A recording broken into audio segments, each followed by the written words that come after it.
Plus de 2200 personnes ont bénéficié à ce jour du plan de prime à l'emploi. Cette mesure incitative annoncée dans le dernier budget couvre les salaires mensuellement de 10 000 jeunes et femmes au chômage. C'est un plan qui vise à promouvoir la création d'emplois.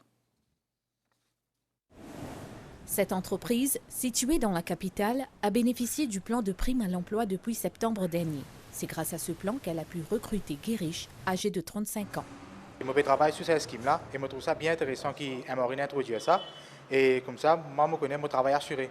Ce plan est un moyen d'encourager le recrutement de jeunes de 18 à 35 ans ou de femmes ayant moins de 50 ans au chômage depuis plus de 6 mois.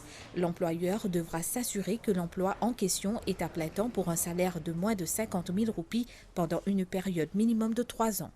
Éventuellement, nous finissons tout ça intéressant pour capable peut-être renforcer un petit peu nous employés dans certaines opérations qui nous est là au niveau livraison, au niveau montage, tout ça. Donc éventuellement, nous prenons connaissance de bonnes formalités avec la MRE et nous recrutons deux personnes.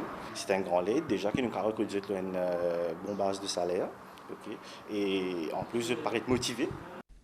Plus de 800 employeurs se sont enregistrés sous le plan de prime à l'emploi. Ce plan concerne principalement les compagnies privées, les associations, les coopératives, entre autres.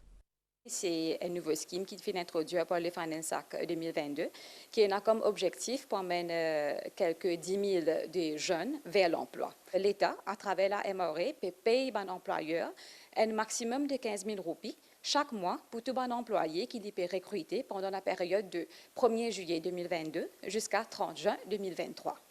Et il concerne 2202 employés qui ont déjà fini d'être approuvés et éligibles dans le scheme. Et à ce jour, nous payons à peu près un petit peu plus que 23 millions.